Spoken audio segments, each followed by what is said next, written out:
better. We compete today. I see some gas off the edge. Give that mic something to put your shoulder on somebody. Dig, drop. You're finished. Hey, first down. This is a weird kid. Worse than that side.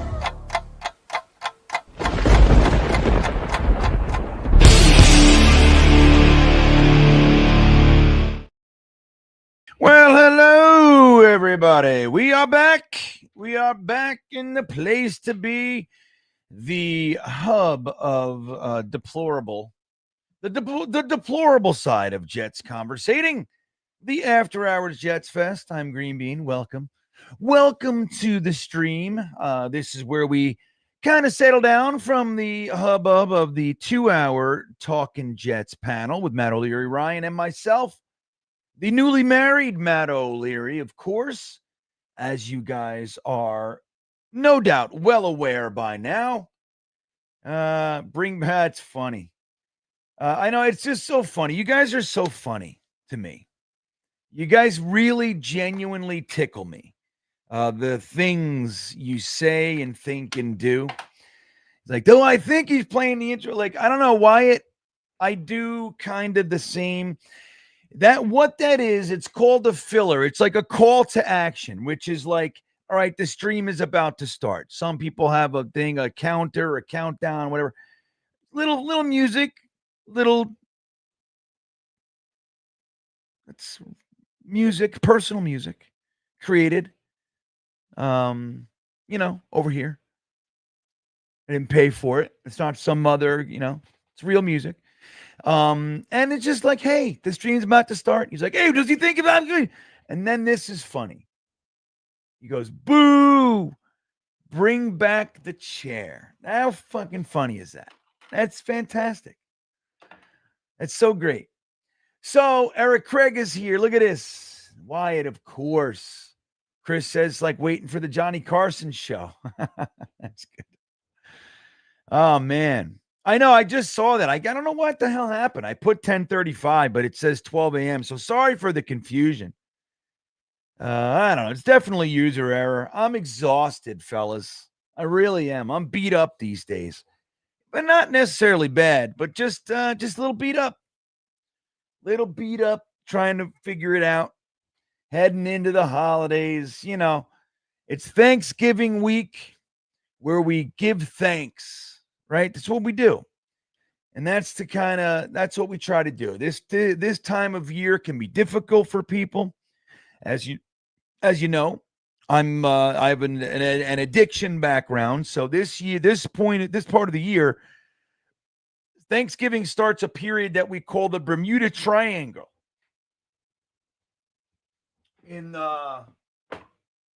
Hold on. We call this time of year the Bermuda Triangle because Thanksgiving,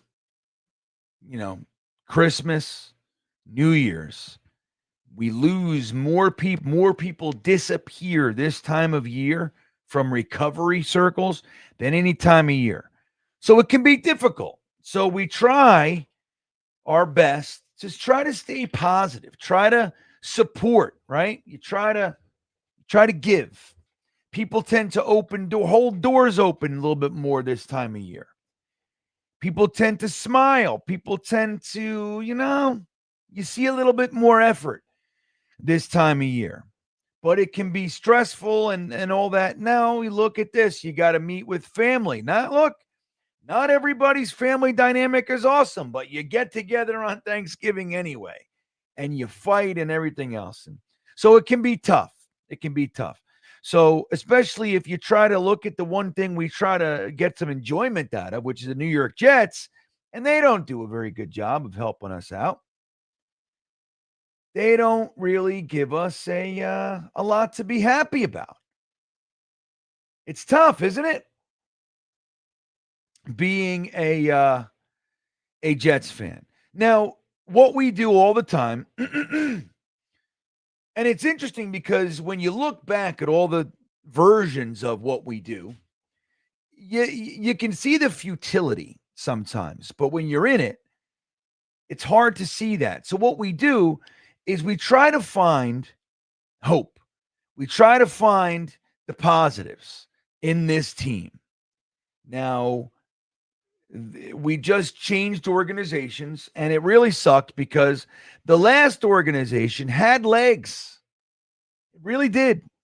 Joe Douglas came out of the box, right? He took over for Mike McCagnon, who had already chosen the draft picks and spent the free agent money. And Joe Douglas came on board, and he had, look, he's done with the draft. He's done with, and he's got no offensive line. Remember? He's got a young quarterback, no offensive line, no receivers, multiple middle linebackers and defensive tackles, safeties, that kind of shit. So there was some building there. Joe Douglas came out of the gate and he did the Jamal Adams trade. And so we had some time there where we were excited.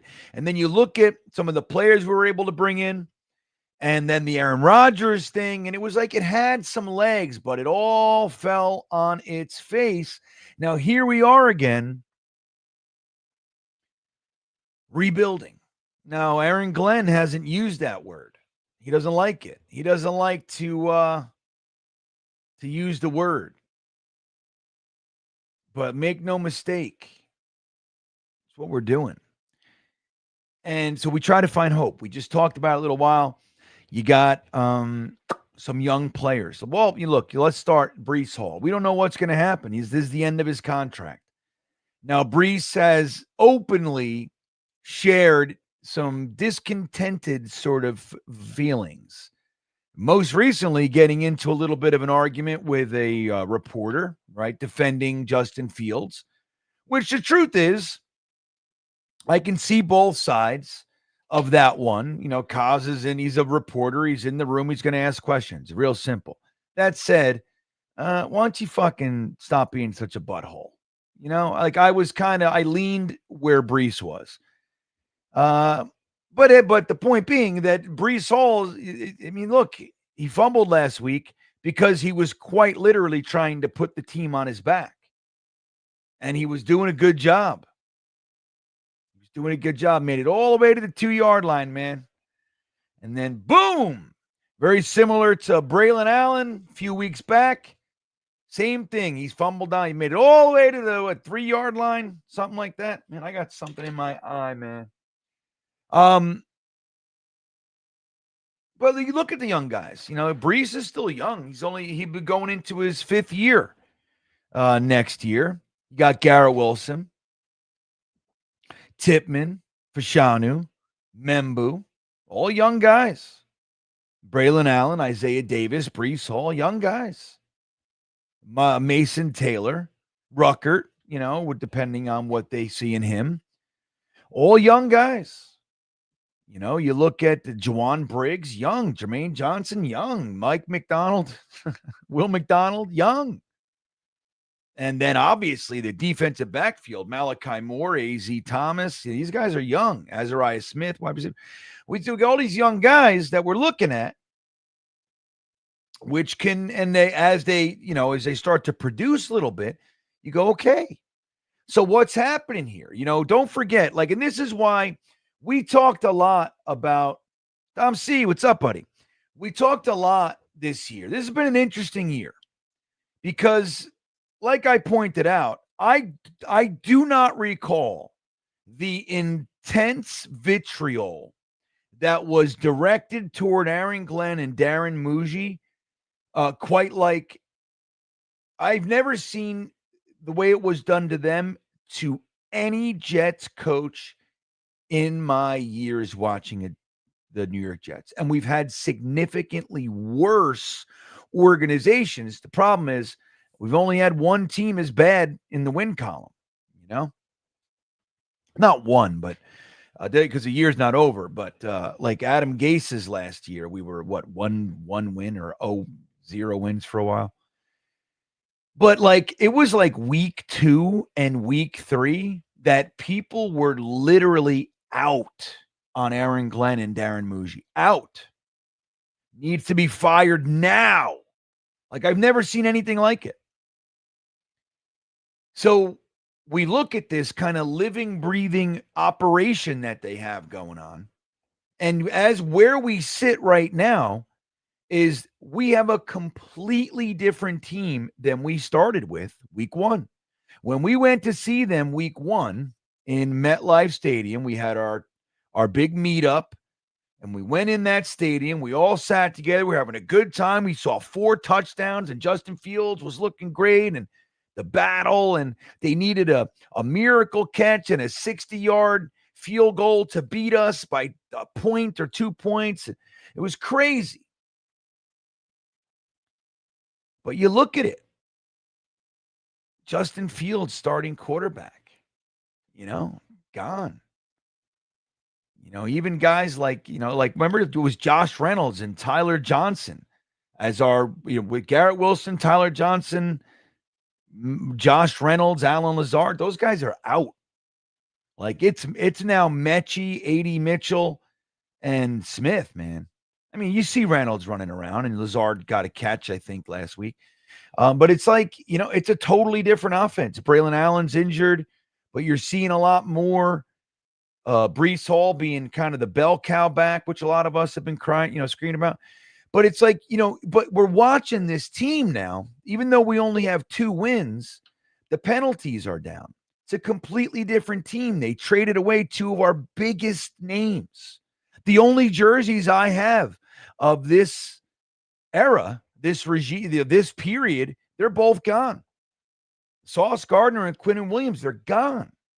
Quinnen's playing fucking like an animal down there in Dallas. Looks great. And I knew he would. But the penalties are down. You got a whole young core. The wide receiver room is flipped over. The defensive tackle rotation. Dude, think about it, man. It was like Tufeli, Quinnen, LT3. Look at it now. It's the Jawan Briggs Phillips show now in the middle. The defensive backs, totally different scene. Look, Brandon Stevens, A.Z. Thomas, Malachi Moore. It's crazy. Tony Adams is only out there because Cisco tore his pectoral muscle. So, but like we're looking at a team that by and large should, all the rookies and young guys running, it's like they shouldn't even be competing. But we're losing games, in the early going by 1 score. And they're kicking, screaming, clawing, fighting, learning, but they're together. There's no like dissent. There's none of that stuff. And we're watching Aaron Glenn kind of mold this new mindset. He's benching starters, which we're just not used to seeing in these parts.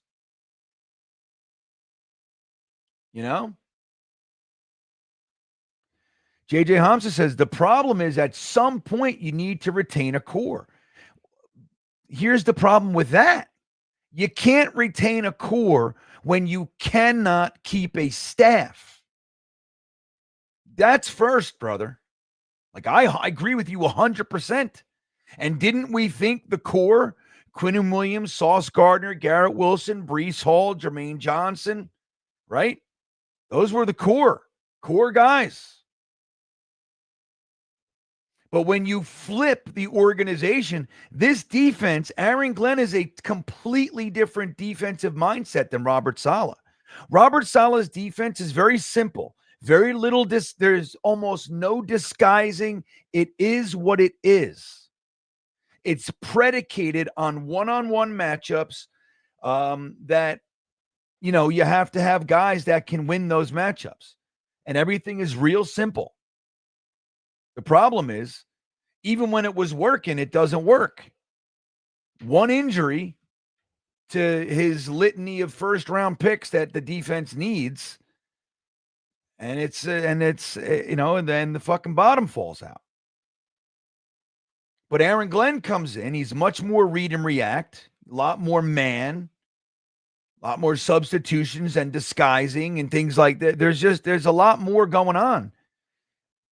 The same guys, you can't keep the core because they don't match. Now, JJ, like think back to going from Herm Edwards to Mangini. We had Jonathan Vilma, John Abraham, Mangini. The first thing he comes in, and he's like, we got to get rid of these guys. Why? It's not that they're bad. They don't fit. They don't fit what I'm doing. First thing Mangini did, he came in and he built the offensive line. He said, first pick, left tackle. Second pick, center. Third pick, quarterback.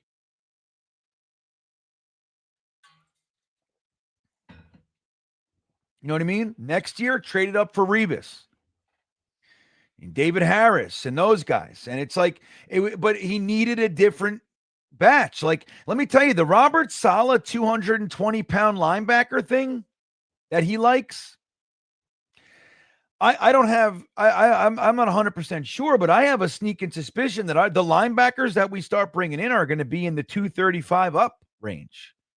240. Fucking love that, man. Let's get some thumping. Start thumping, JJ. But clearly, like, again, guys, we are playing better without Sauce Gardner. And Quinnen Williams, you could throw him into the mix, but with all due respect, Quinnen, he just was tired here. He looks like a different player. He looks like the player of 2 years ago in Dallas, doesn't he? He's ferocious. He wasn't that last year, and he was definitely not that this year. He's playing. He's still good, but he's not motivated here. He doesn't want to be in another rebuild. And Sauce Gardner, as great as I think he is, that skill set doesn't have the impact to the whole that Aaron Glenn needs it to. It's not worth it for this defense. And not for nothing, isn't it kind of high time that we just have a solid defense, good guys, team plays well together, but the resources shift to the offense? Isn't it kind of time for that? And you can see that happening. Now, we don't know what the firsts and seconds that we accrued when these trades, what they'll use them on. But you see what was added to the trades. So we trade Quinnen Williams and we got the player, we got another defensive tackle, but you trade Michael Carter II, and there's a wide receiver coming in. You trade Sauce Gardner, and there's a wide receiver coming in.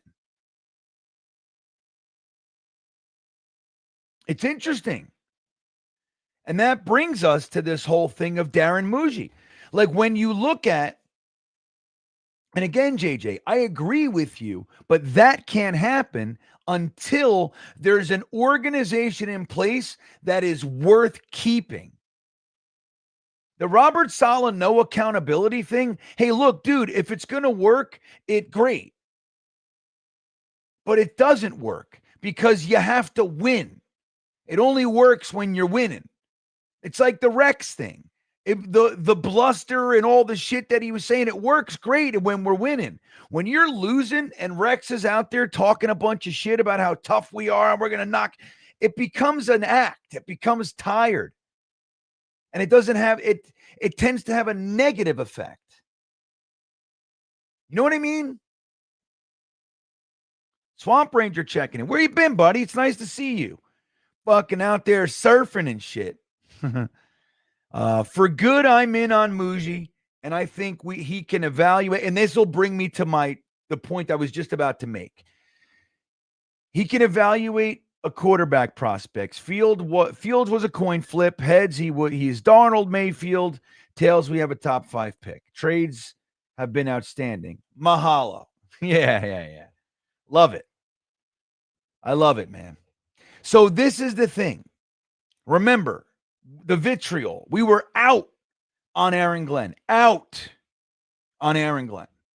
Have no, and this is our own damage. We've been doing this. We're done. We're tired. I get it. But we can't put that weight on him. It's not fair. He just fucking got here, right? But I get it. Our inability to separate the two is it's hard to do. So I get it. But it's still not the right thing to do. But then Darren Muji was being judged on this offseason. He had his first draft, which the first 2 picks You can argue the top 3 were good, but then day 3 was a mess. A mess.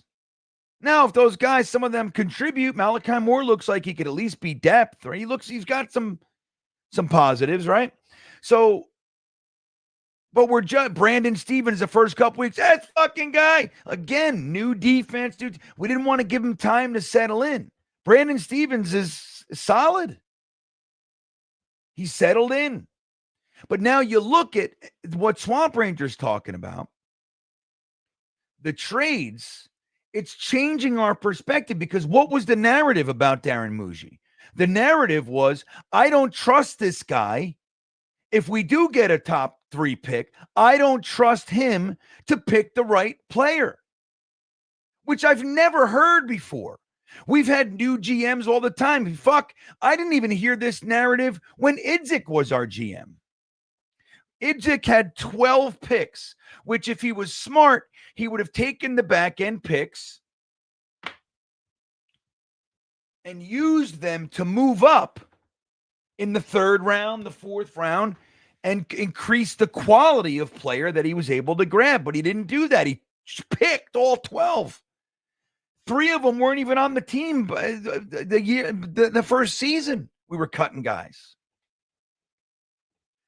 But we didn't have this narrative like, I don't trust Idzik. Blah, blah. Mike McCagnon was a complete waste of fucking space, but we had people that didn't like him. But like this, we're like, we didn't even trust him to have this position. And now if you take a step back and you look at the trades from Brownlee to Juwan Briggs to Harrison Phillips, fucking solid trades, man. Solid. Then you look at Quinnen Williams. Remember the article that came out? Maybe it was a tweet, maybe not an article. And they gave us the estimated value. Quinnen Williams, a 2nd round pick. Breece Hall, a 5th round pick. Jermaine Johnson, a 2nd round pick, maybe a 3rd. It was like, what? Sauce Gardner wasn't even on the list. But Muji gets a 1st and a 2nd. And not only that, the 1st, brilliant. He has a stipulation in there that Dallas has their own pick and Green Bay's pick. Muji put his foot down and said, I want the higher of whatever that one is next year. Yes, I'll take your 2027 first, but it's going to be whatever pick is higher, your pick or Green Bay's, that's the one that we get. I've never seen such a thing. He did it. He's a rookie. And throw in a 1st round pick from 2 years ago. That's not looking good. Give me him too. I want a chance for our coaches to see what they can get out of this guy. Because Mazi Smith was a 1st round pick 2 drafts ago. This one, the one before it. He's fucking young, man. Who knows? His 1st round pedigree. Now, not all 1st round picks make it. That's clear. But damn, throw him on there. But look at what he did with Michael Carter trade and the Sauce Gardner trade. Dude, he literally reshaped our wide receiver room without anybody even looking, with 2 former 2nd round picks, one from 2 drafts ago and one from 2022. John Mechie was a fucking badass at Alabama. 1st round pick. If it wasn't for an injury, he was clearly a 1st round pick. And he had this cancer. He had a whole bunch of shit. But dude, what we got here, this is like bona fide talent. His skill set. This is not a guy that you're a 6th round pick that you're hoping can develop. This is a kid that arrived. Dude, he's top tier talent. A.D. Mitchell, top tier talent. These guys are fast as shit too. Strong, big, fast. You know what I mean? So now you look at these trades. We now go into this next offseason. We have 5 1st round picks and 3 second-round picks in the next 2 drafts. Plus, he already has 2 young wide receivers that just might answer some of those calls for the wide, because Reynolds and fucking Johnson, they ain't making it. They're not the guys. Lazard, get out. Thank you, Swamp. Mahalo to you, my friend. Ablab checking in. Good to see you, buddy. Glenn and Mooj are for sure drafting a big linebacker. Somebody realistic is Sonny Styles in the late first. Ablab, I want you to look at somebody for me. Ablab and I talk linebackers every fucking year. Ablab and I talk linebackers and safety every single offseason. Don't we? Ablab, I want you to look at, we were talking about him in the, I think before you popped in. Lander Barton from Utah.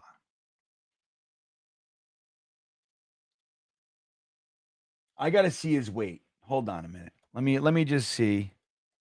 You're going to fucking love him. He keeps getting penalized for targeting. And honestly, it's little ticky-tack. But because he's positively crushing dudes, quarterbacks and shit. Let me see. He's 230. He's 6'4", 236. So he's approaching that 240 range. You know what I mean? 235 and up. Ablab, it's time to start thumping.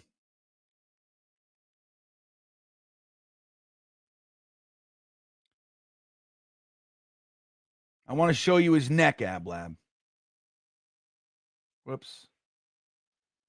Ablab, I want you to see his neck.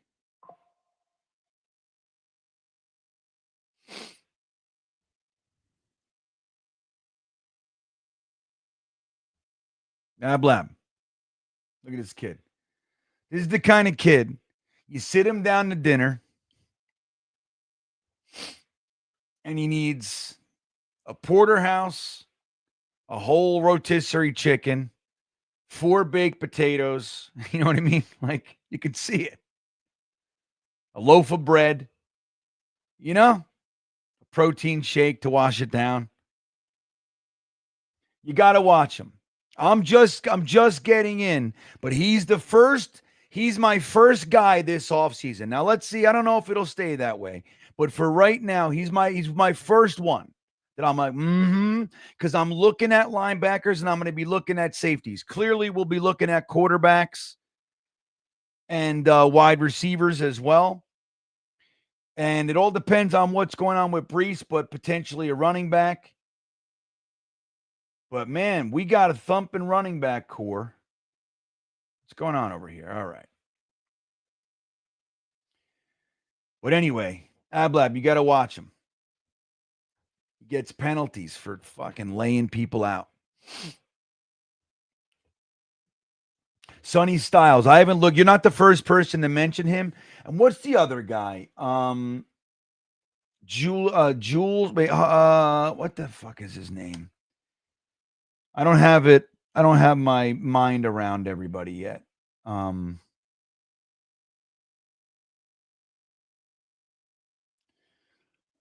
tell you right now. Oh, for God's sakes, with this fucking thing, man.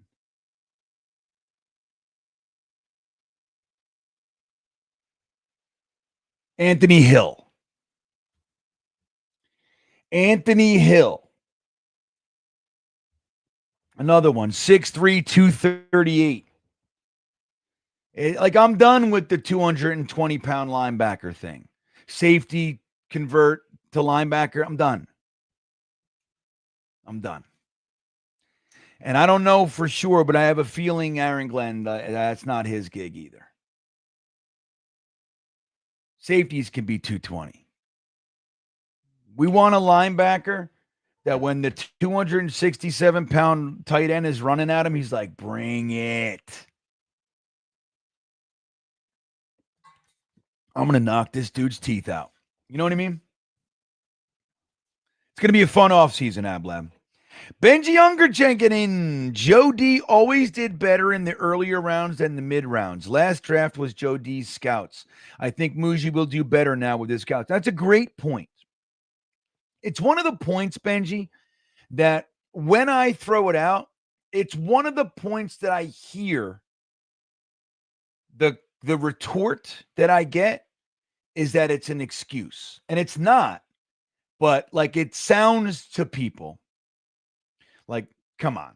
It's still the GM. He's still got, but it's real. He arrives and he's looking at, you can't start like you just get this job as the GM and you have a staff. You can't just start evaluating everybody and building it. You have to go off of what's been done all year. So he has the previous regime's scouts. Now, just like you're saying, Joe D has hit in the mid rounds. Michael Carter was a hit. Michael Carter got injured, and he hasn't been the same. I was a big Michael Carter II guy. Loved him. He also hit on Brandon Eccles. Brandon Eccles is doing great in Pittsburgh, I believe. We should have kept him. I didn't like that they let him go. I think he was a solid piece coming off the bench, like as part of the rotation, the nickel dime. Eccles on the field was a good thing.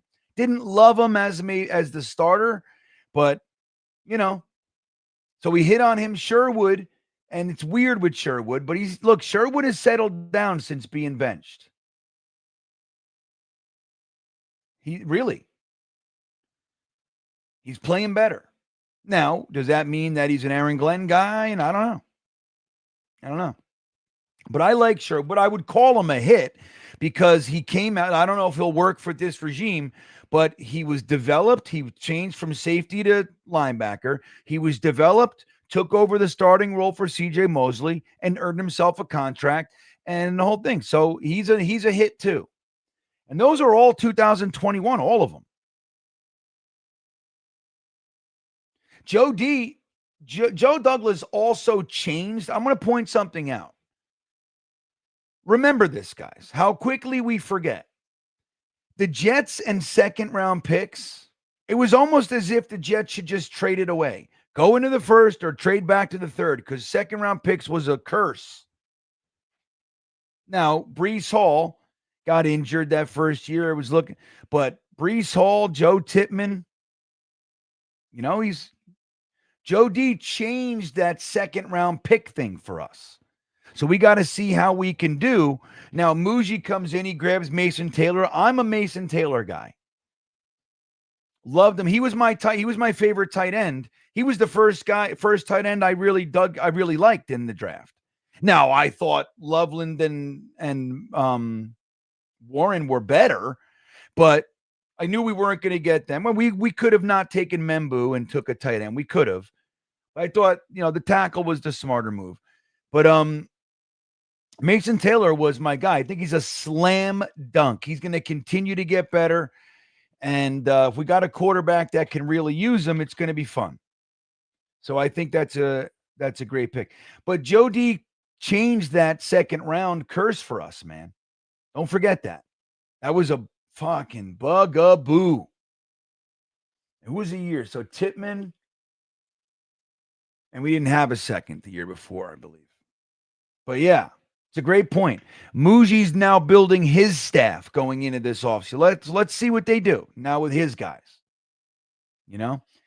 Danger Zone, the great Dano checking in with an amazing beard. Hey, Green Bean, that is all. Carry on. Hit the like button there. That's right. Don't forget about those there milk thumbs, everybody. Thanks, Dano. You're the man. Ablab checking back in. He looks like the dude from Animal House. Checking him out. Yeah, you're going to like him, man. He's our kind of guy. If you find a rub, let me know, though. Because I haven't, I'm not too deep. I'm just getting there. But he stood out to me. And Anthony Hill, I like. He's another one. Anthony Hill's a higher pedigree, I would imagine. I don't know where Landon. I mean, I think he might end up being like that second round linebacker. So, but maybe not. Maybe he's a little bit maybe they don't like, maybe he's a little bit, slow, I don't know. So let's see where these guys kind of start to fall. But yeah, I'm a big fan of using that second first on a linebacker, using the first, second, one of our seconds. Like, dude, it's time, man. That's my thought. Thanks, Hablab. Wyatt checking in. I need a safety who can get interceptions. Our lack of turnovers is the primary reason we keep losing close games. Howdy, or whatever a cowboy says. You're the best. I can't wait till you get here to Virginia, buddy. Wyatt, as we know, guys, Marine, stationed in California, from Wyoming. Interesting Jets fan. From Wyoming. Was stationed in California, came out to New York and hung out with us for a Jets game at MetLife and everything, went to the city with us and everything. Just got accepted to Liberty University. So we're proud of Wyatt, and he's going to be an hour away from me. So me and Wyatt are going to break some bread. Wyatt, you might be the first one to make it to my house. We'll see. I don't know if I trust you yet. You crazy ass. Wyatt's a little nuts. But dude, imagine, Aaron Glenn said it. He said, dude, it's unthinkable that we do not have one interception. It's unbelievable. And you're so right. In all these games, but the first half of the season, we were losing by one score. Imagine if we had a turnover. Imagine. Like, we're losing the turnover battle every game. Now, thankfully, the one thing Justin Fields really brought was that at least he wasn't throwing picks, right? He wasn't throwing receptions either, but, at least he wasn't giving the ball away all day. So there's that. But, man, could you imagine if we were plus? Like, we're a totally different team. And that's another reason why, you can imagine Aaron Glenn looking at Sauce Gardner. Aaron Glenn's a cornerback. And Aaron Glenn's looking at Sauce Gardner. And he's like, okay, he's the highest paid cornerback in the NFL. I'm sure he liked him plenty. But, his impact, he's not really, he's not changing the game. And he never gives us a turnover. So, you get a call for 2 firsts and a wide receiver. Dude, do it. I can see it. I can see that conversation, that logic. And I want to get, I can't wait to look at the safeties. I really can't. I can't wait to look at the safeties. Because I'm hoping, oh, for God's sakes, I'm hoping that the Jets are able to, like Caleb Downs. Could you imagine?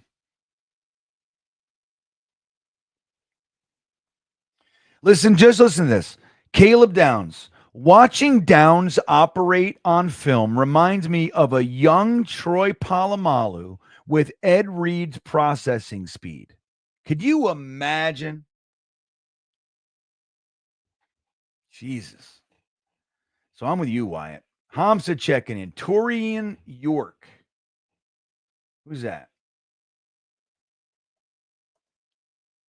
JJ, you got to give me more, buddy. I'll look him up. So what is he? Who is he?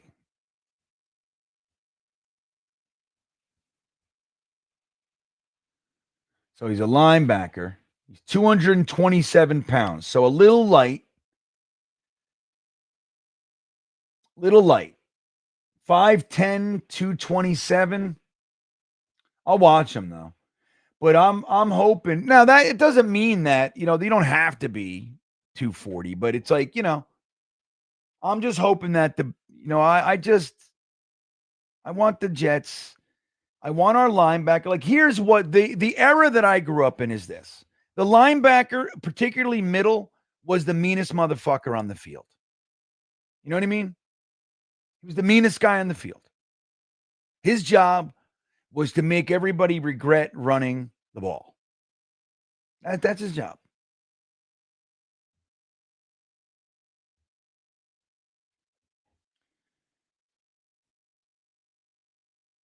So I'll look at him though, JJ. So I love you guys. Like when we start finding our dudes, guys that we like, and we start sharing. I love that. You know who's good at that? Rusty Spooner, man. Rusty Spooner's given me quite a few dudes over the years that I fell in love with. Rusty's good. Ablab says yeah, it's Lander, if you can believe that. I know I keep wanting to call him Landon as well, but it's Lander. Weird name. Lander Barton used to be a running back.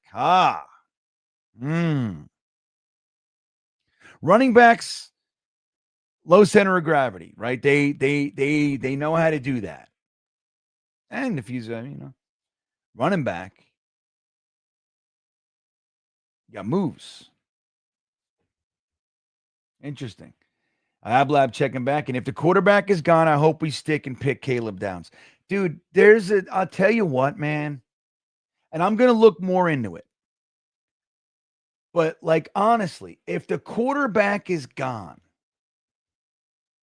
if there's no quarterback and you're looking at the wide receiver, like it's wide receiver, that's a premium position. You could justify that.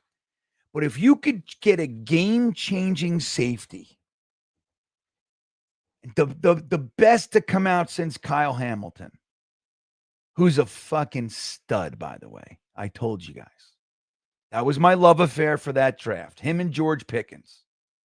Now, I'm delighted with Garrett. Make no mistake. No problem. But watching George Pickens, every time I watch that guy, and that includes this week, I think to myself, that is a wide receiver. That's the type of wide receiver that I want.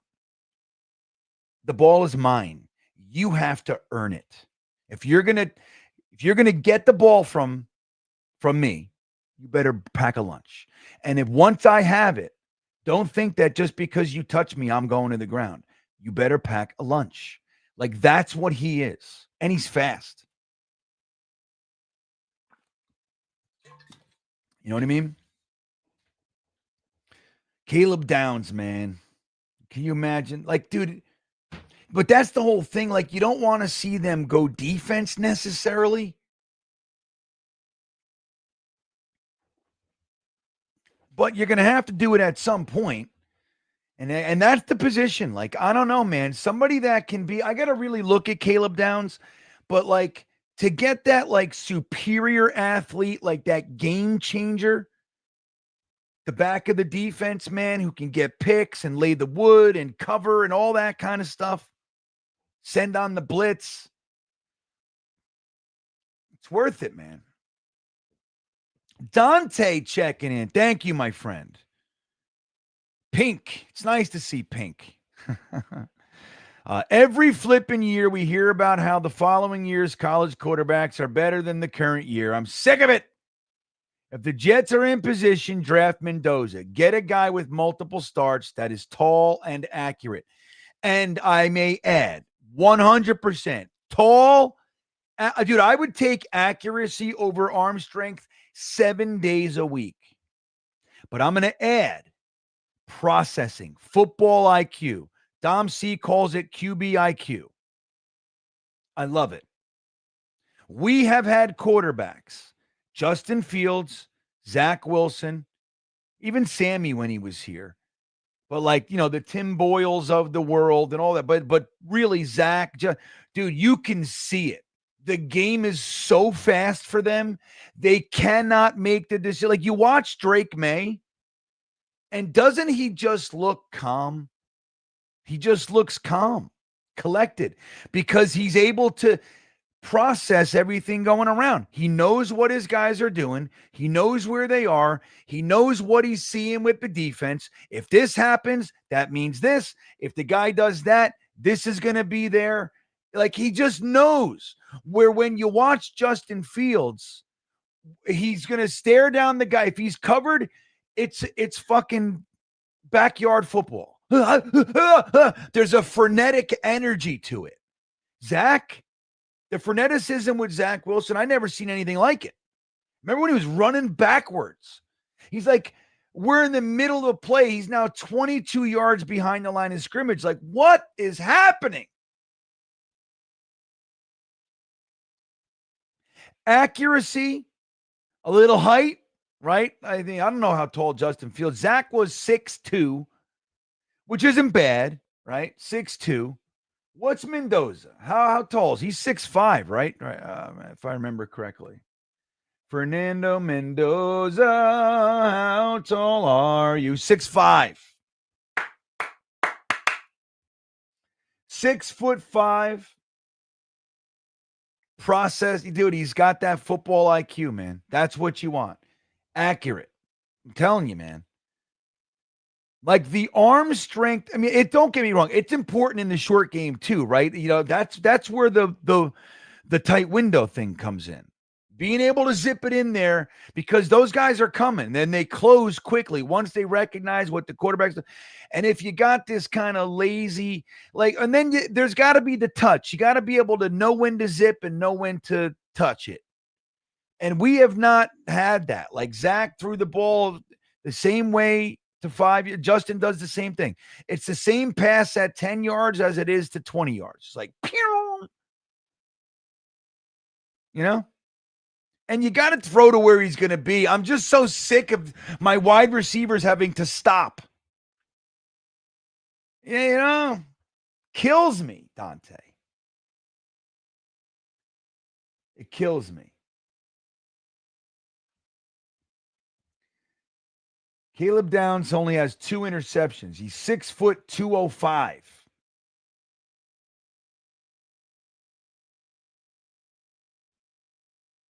He's got 49 tackles. 32 of them are solo. I got to really watch this guy and see if he's worth that.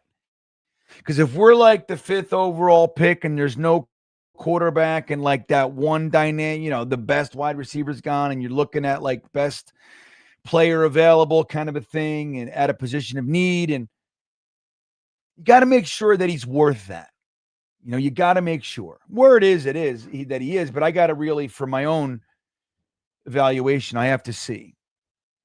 Draft this little conglomerate, ESPN 20, Rivals, 247 Sports, they're saying he's a top 5 pick. He's number 1 defensive back in the class, overall rank number 2 player in the entire draft, Caleb Downs. That's what they're saying.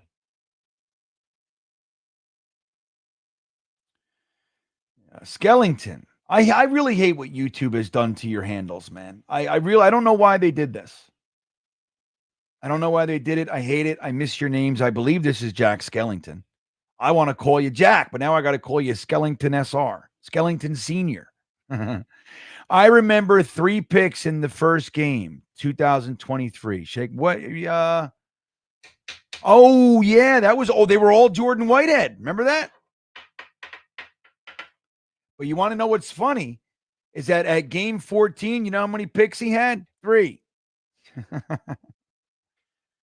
But yeah, in 2023 and 2024, no, it was 2022 and 2023.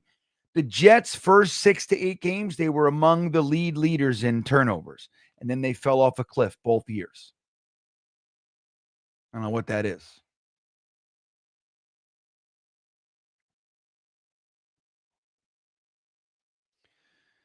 Benji says we can sign Pickens this offseason. Pickens is staying right in Dallas. He ain't coming here, man. Ain't happening. Free agency comes before the draft. He's looking at the Jets. He's going, fuck that. That's where I go to die. Garrett Wilson has played, same draft. Garrett Wilson has played with 11 quarterbacks. George Pickens is thriving with Dak. I'm not saying he won't go, so I think Dallas is going to pay him. That combo of CeeDee Lamb and George Pickens is out of this world. They complement each other very well. I think George Pickens is staying right there, Benji. That's what I think. So the thing is with Mooj, let me ask you guys this. I'm going to drop a poll real quick.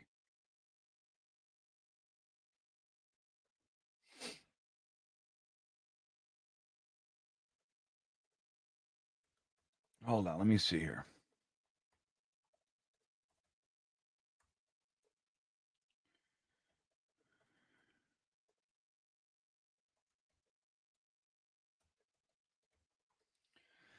So I'm going to ask you guys, how do you feel about Mooj and his ability to make that first pick now, today, right?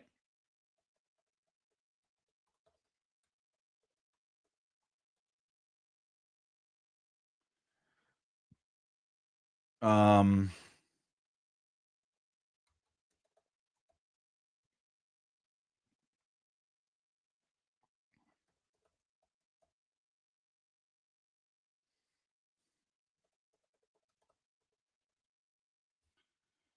uh,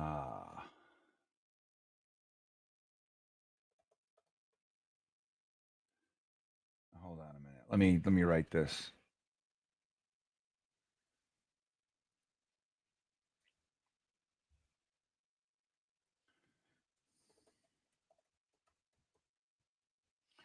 All right, there you go. So let me know in there how you guys are feeling. And we'll take a few minutes and we'll remind you guys that somebody's sponsoring this video, everybody. And it's the one and only Sleeper. The Sleeper app, guys. You guys, most of you know and love it. But for those who don't, this is the chance to get in. If you think you know football, and most of the people in my chats do, look at the stuff we're talking about right now. You can turn game day into payday with the Sleeper app. It's a very, very simple process. First, take advantage of that promotion they have right now. $20 entry. They're going to give it to you. Here's $20 to get started. Download the app. First thing you do, just say yes and you have it. It's that simple. Pick your game. See what the props are. Choose the bet. You think Justin Fields is going to throw more or less than one touchdown, whatever's there? More or less. Pick as many as you want. The more you pick, the greater the odds, the more the payout. Can win up to 1,000 times your money. Once you're in, once you know the deal, you're going to make your first deposit. Use the promo code GreenBean, and Sleeper's going to match that deposit up to $100. They're going to match it. Free money, baby. That's $120 Sleeper's going to give you for trying it out. I made it easy for you. The link is in the description, guys. Just click the link, take you right there. Use that promo code GreenBean. Take advantage of the amazing offer and turn game day into payday with the amazing Sleeper app. Terms and conditions apply. And we thank Sleeper for hanging out with us. We love them. We love them. Oops. So I'm real curious to see where you guys land with Muji now. So look at this. So Boss Girl checking in. What's up, Boss Girl? Muji and Engstrom were college quarterbacks, and Muji's moves have been great so far. I trust their quarterback evaluations. He also showed at trade deadline that he won't be fleeced. I'm confident. Dude, not only was he not fleeced, right? Like, because the Jets could have walked into, like, a Mike McCagnon would have walked into, if exactly the same landscape, he would have walked into this trade deadline period from a deficit point of view, needy, like we got to get something, like that we were, like we're sellers in a buyer's market, that kind of a thing. Muji just said, look, I don't have to get rid of anybody. Sauce Gardner's a fucking superstar. Quinnen Williams is a superstar. I don't have to get rid of them. They're both under contract. I don't have to get rid of anybody. But he did. He waited until the value was premium. Dude, he got max. He got above max value. You know, it's like when you put your house on the market, like I've bought 5 houses, 5 or 6, 5 houses. Every single house I've ever purchased, if it was 350,000 listing price, I came in at 300 and I would settle at 320, something like that. Always. When I sold my house, I don't like to do that. I'm on the other side now. But generally speaking, When you put it up for 350, somebody's going to come in at 320, you settle it. But it's like putting your house on the market for 350 and getting 370. That's what Muji did, which is what it's been out there lately, in the housing market. So, but that's what he did.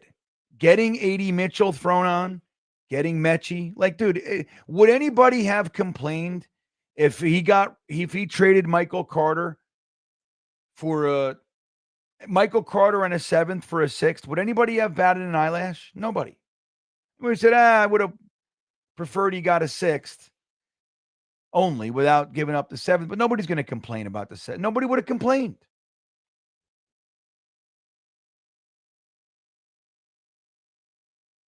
But he got John Mechie. Dude, John Mechie. If he came back with Sauce Gardner and he just got straight up 2 firsts, would anybody have complained? No, it's strong value. But he got AD Mitchell on top of it. And they're both getting a full audition right now, working into the offense. You know what I mean? Working it in.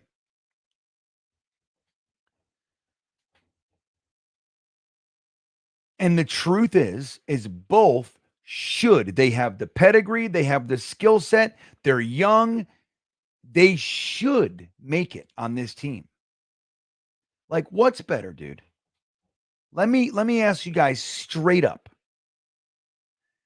Don't even look at just this year, but we will. But the year before, our wide receiver room was Joe Douglas in his ultimate wisdom. The Hard Knocks year, 2023, we are the bottom end of our wide receiver room. Like it was Garrett Wilson, Alan Lazard, Reggie Cobb, or Randall Cobb, Jason Brownlee, undrafted free agent rookie, Xavier Gibson, undrafted free agent rookie.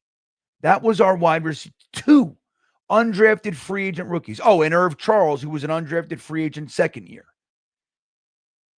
This year, we went in Garrett Wilson, Josh Reynolds, Alan Lazard, Tyler Johnson, Arian Smith, Xavier Gibson. What's better?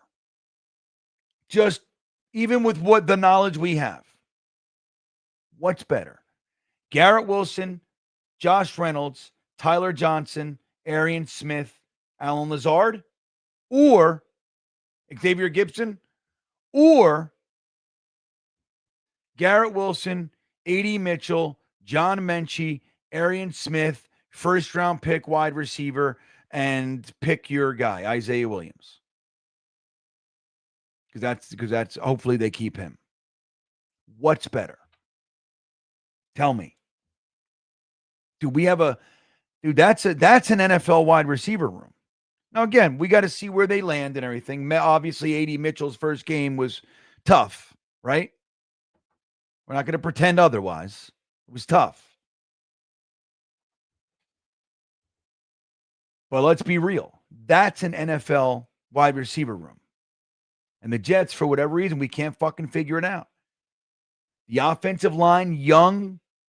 So get me a nice, good, I don't give a shit. You got to overpay a little bit. Get me a Linderbaum-esque free agent offensive lineman.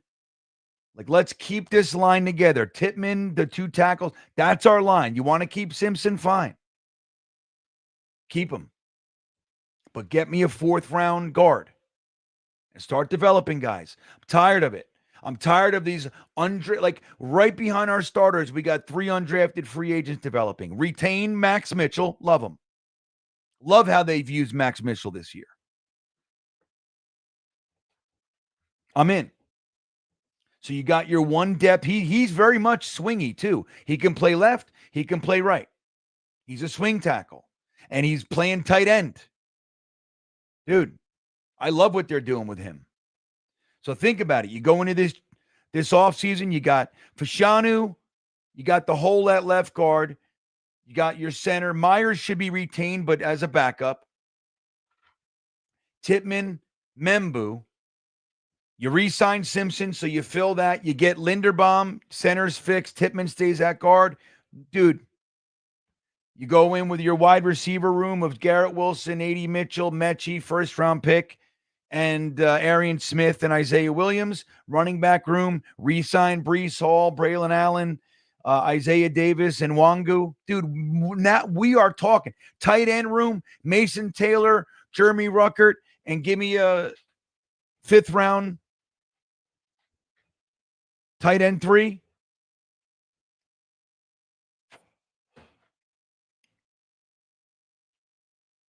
You know what I mean?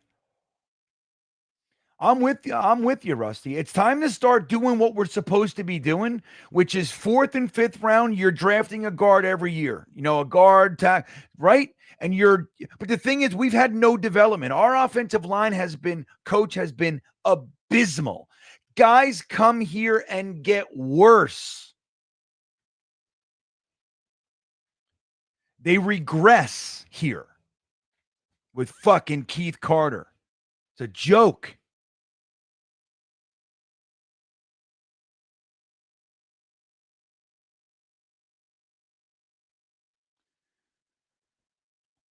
Do I miss Devontae Adams? I mean, who would be throwing it to him? You know what I mean? Yeah, I love Devontae Adams, but I mean, dude, we had Devontae Adams for half a season. Like, was he even really a Jet? It was a stopover. So I don't miss him. I barely got to know him. I can talk about it. Why would I talk about it? Didn't he get injured? Let me see something here. How's he doing? I haven't even checked on him. Let me see. I don't know why, DeWedge. Why are you saying it like that? Like, why would I talk about Devontae Adams? Let's see. He's got 48 receptions, 631. He's doing great. Fucking 12 touchdowns. Yeah, he's doing great. Good for him. You think he would have 12 touchdowns here? I don't.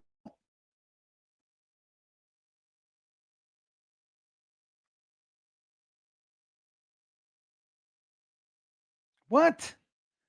JJ, you're nuts. Dude, Fashanu completely neutralized Myles Garrett, dude. Please. 12 touchdowns for Devontae. That's great. Why would you say that? Blown draft pick, JJ? I don't know. I'm questioning your wisdom here.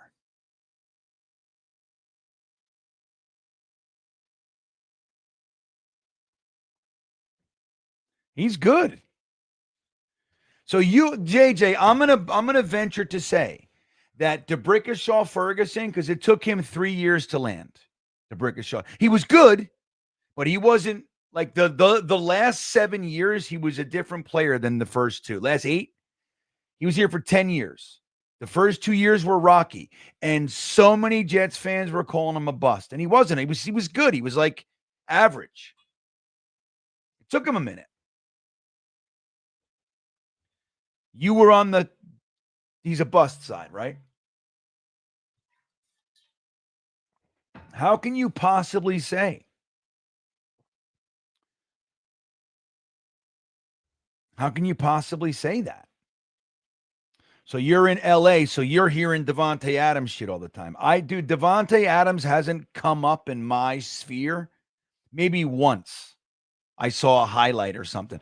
I don't know. I'm just the Rams in general. I know Stafford is lighting it up, dude. He's got 2 interceptions and like 35 touchdowns already.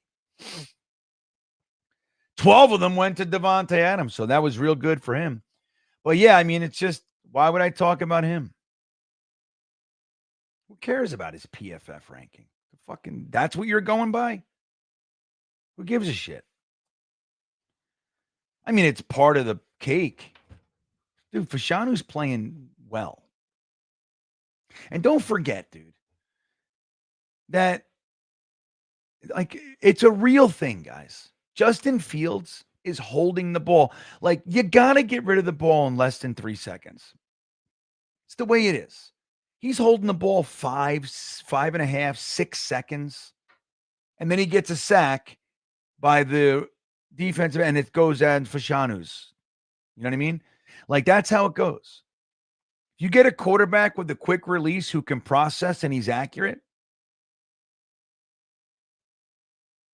You know what I mean?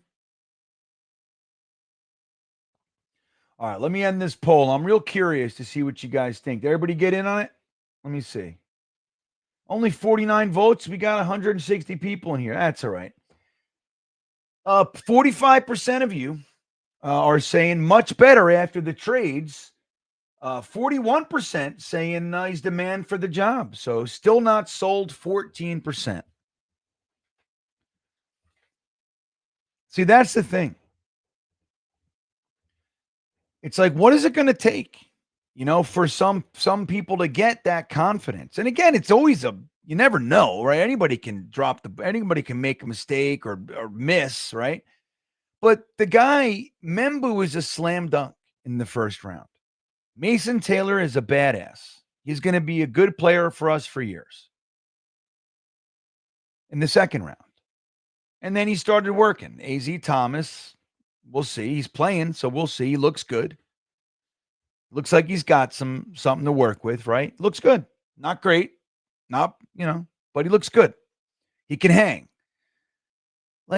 And then all the trades and everything. And the Brandon Stevens was way out top as the big mistake and blah, blah, blah. And Moosey's an idiot and all.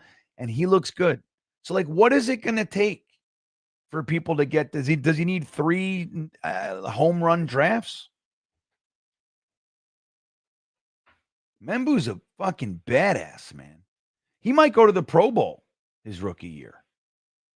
Did I miss a super chat? I think I did. Sorry about that, Hennessy. Here we go, buddy. None of the draft picks matter if we don't hit on the quarterback. We've seen it with the 2022 draft, but I love the value Muji gets for players. So encouraged, right? I mean, there's literally no argument that can be made against what Hennessy's saying right now. No argument. Can't do it. Now, the idea that the Jets have done all this time, we have no team in place and go draft Sam Darnold and he's going to save us. Go draft Zach Wilson. He's going to save us. That is where we've made the error.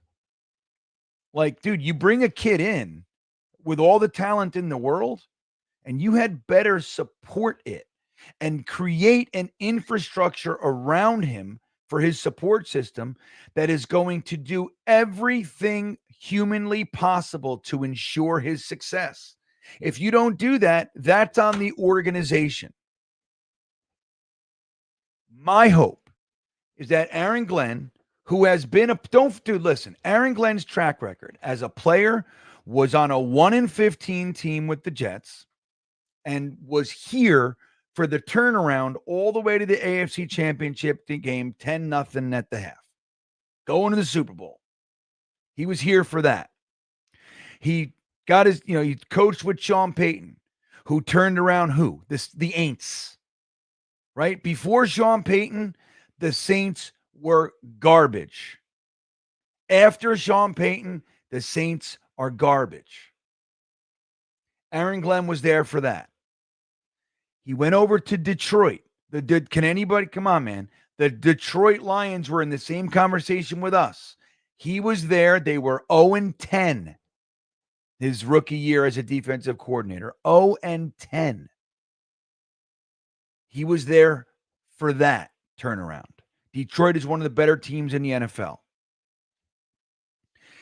If anybody knows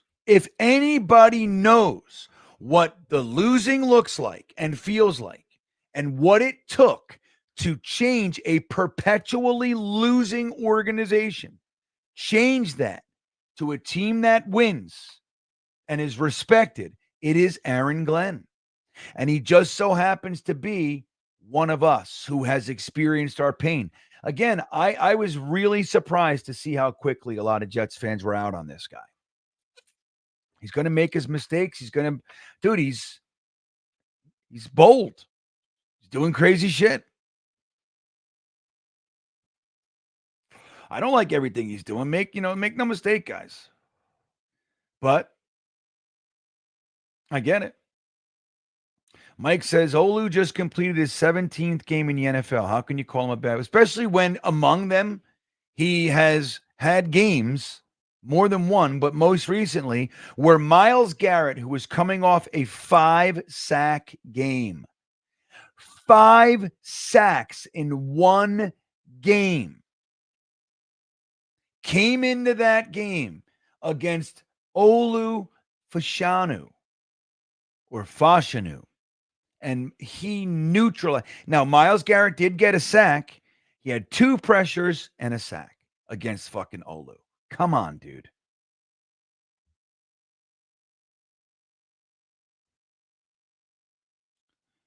I can absolutely argue that, dude. Brock Bowers, let me ask you a question, dude. I don't understand this argument. Brock Bowers, if he was on the Jets, do you think he has that rookie year that he had with the Raiders? Shoot straight.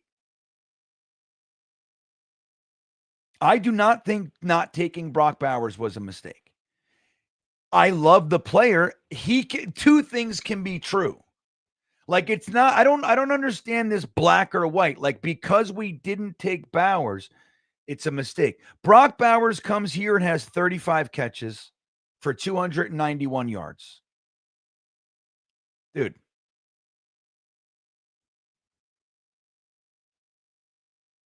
That's the truth of it. Aaron Rodgers doesn't even throw to the tight end.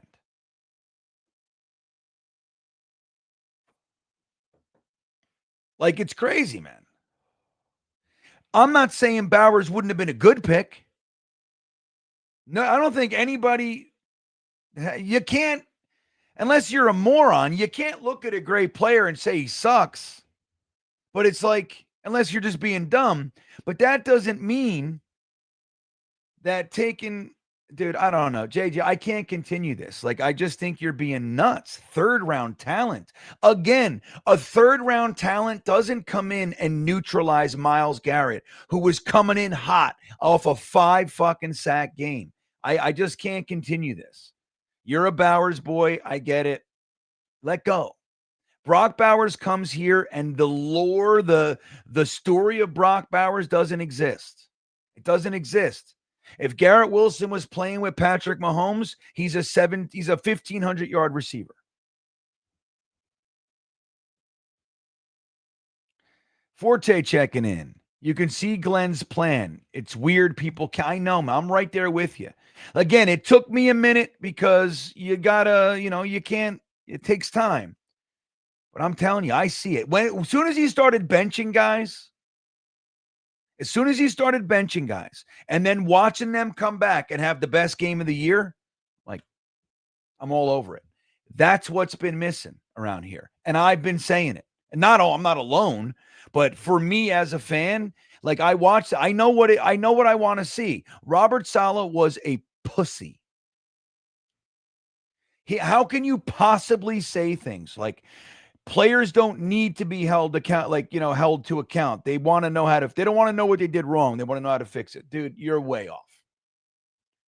Good. Defense, run your defense with all your 1st-round picks and all. He's good at it. Go do that. And maybe if he gets another head coaching job, he'll have learned from his mistakes and everything.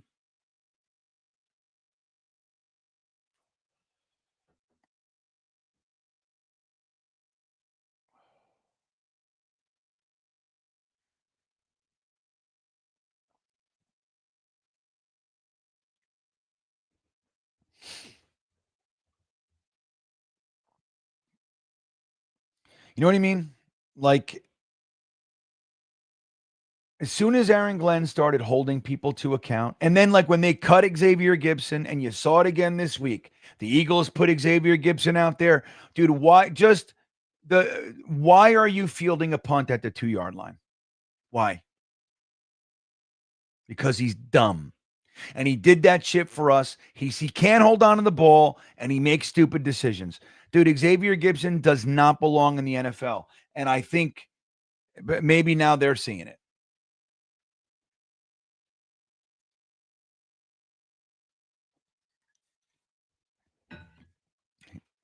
Dude, Xavier Gibson lost us week 1.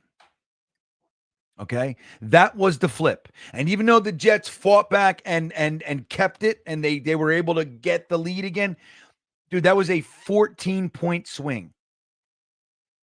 Like, I'm so sick of it. But what did he do? Now, you can argue they shouldn't have kept him. Yeah, I hear you. But they just got here. They can't change everything. They're looking at guys. Dude, it's an evaluation year. You want to see who's what. He looks talented. He's fast. Yeah, sure. But when the lights are on, he drops the ball. They saw it week 1. They cut him. Robert Saleh had him here for 2 years. Didn't cut him once. You know what I mean? And he was fumbling all over the fucking place. Aaron Glenn, 1 fumble. See you later. You know what I mean? Hennessy checking in. Don't forget, if Olu was in last year's draft, he's tackle 1. 100%.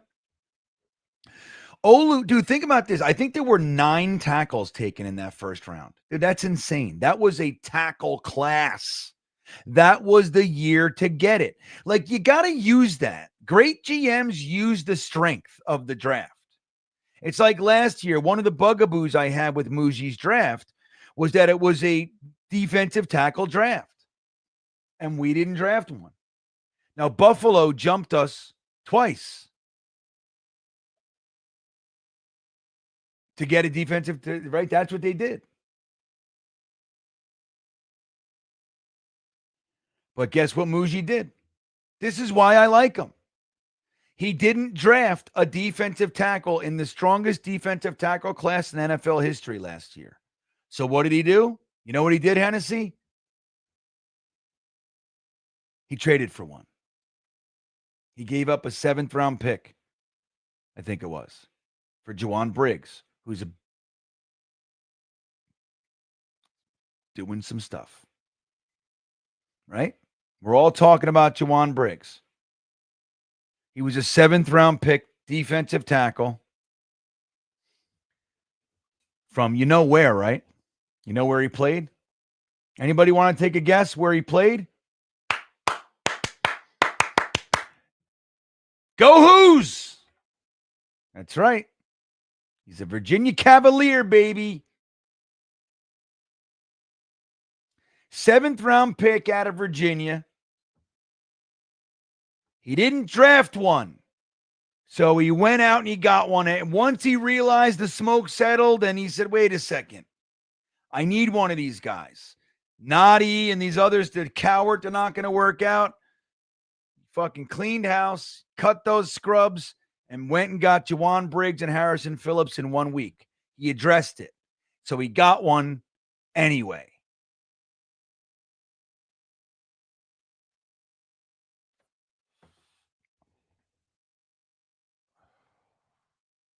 Right, boss girl? What am I going to do? Make them do push-ups? No, dude. If you don't know what to do, if you're asking what am I going to do? Then again, I didn't love the Saleh hire in the first place. I was fully behind. I supported, I rooted. He created some good defense and all that, but he's soft, man. And the team was soft. And Aaron Glenn arrived here and realized, holy shit, this team quits at the first sign of adversity. They're all soft.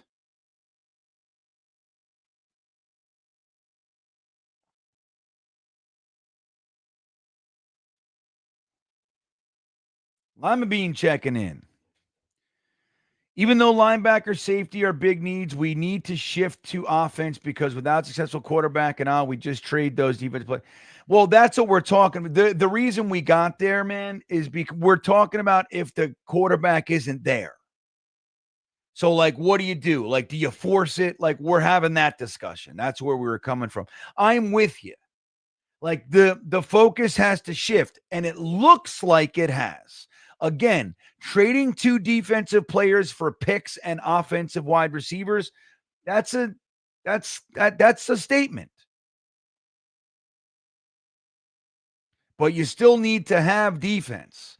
So if the best player on the board look, if you're at pick 4 and the 2 quarterbacks are gone that you would have taken, and the wide receivers gone that you would have taken, and you're looking at Caleb Downs, and he's the second best player in the entire draft, and you're sitting there at 4 and you need one, you know what I mean? It sucks that you're in that position, but you can't be stubborn about it either. You know, you can't. You can't force it, like reaching.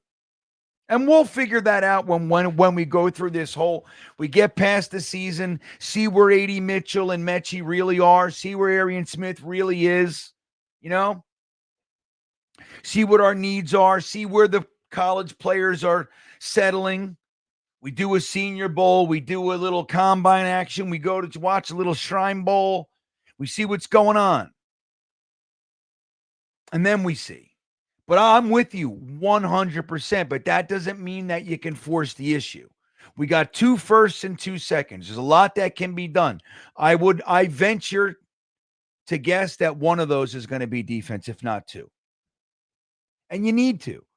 Like you need to at least make sure that your defense is yours.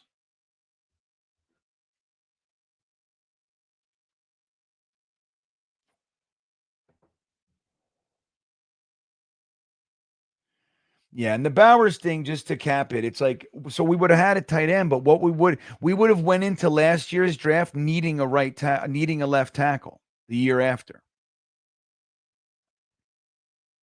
Now we got Membu in this draft, but like, so we would have still had a hole at tackle. And then if you looked at it, I mean, it wasn't the year. We did it right. I don't think Mason Taylor will ever have the year Bowers had, but I think Mason Taylor is going to be perfectly fine. You need the tackles, man. And we got the best special teams unit in the NFL, and that's funny. This would make me very happy, by the way. I would love to sign Dable as our quarterback coach. I'm not into our quarterback coach, by the way. When we did our whole coaching hire, I don't like that he was I don't like it. Quarterback coach should be like,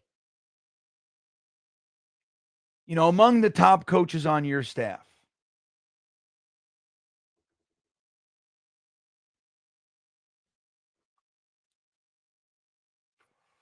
Who sucks, Rebecca?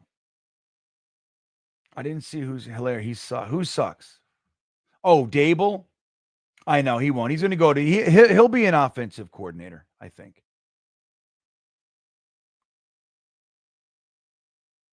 Oh, the quarterback coach. Yeah, I know. I don't get it.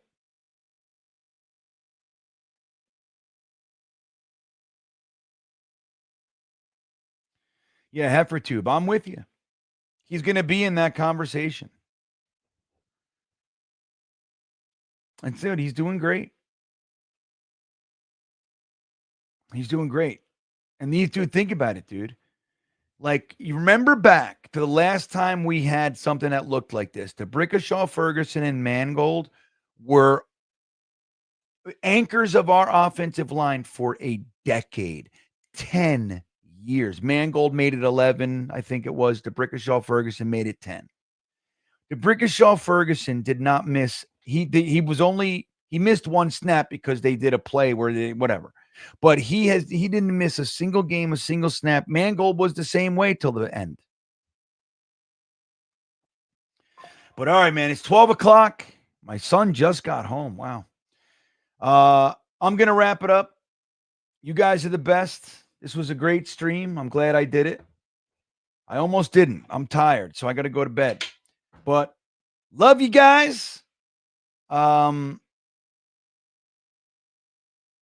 hope you have a great rest of the night. I'm going to make a video every day this week going into Thanksgiving and everything. Remember, man, if you need help during Thanksgiving, it's out there. If you're in recovery, don't forget, and I'll be volunteering at one this Thursday. There are 24-hour meeting rooms and all that. You don't have to do it alone, guys. Thanksgiving can be a tough one. You're not alone. Reach out. I'll be live. Reach out, man. We're not alone in this thing, okay? But guys, have a great night. Don't forget about the great sponsor. The link is in the description for the Sleeper app. Use the promo code GreenBean. get that match up to $100. Don't forget to like the fucking stream if you didn't already. And if you're new here and haven't subscribed, it'd be greatly appreciated if you would. Trying to get to 15,000. I've stalled a little bit. I'm at 14,130 or something like that. It's going to be a minute. Craig, Eric, Eric, have a great night, my buddy. I think I'm going to be with Connor tomorrow at 7 o'clock. So I'll see you guys. I'm going to do a little stream with Connor at 7. Have a great night, everybody. I will. Whoops. I got to do the outro. Shit, I almost just ended it. That would be mean. Guys, have a great night. I'll see you next time.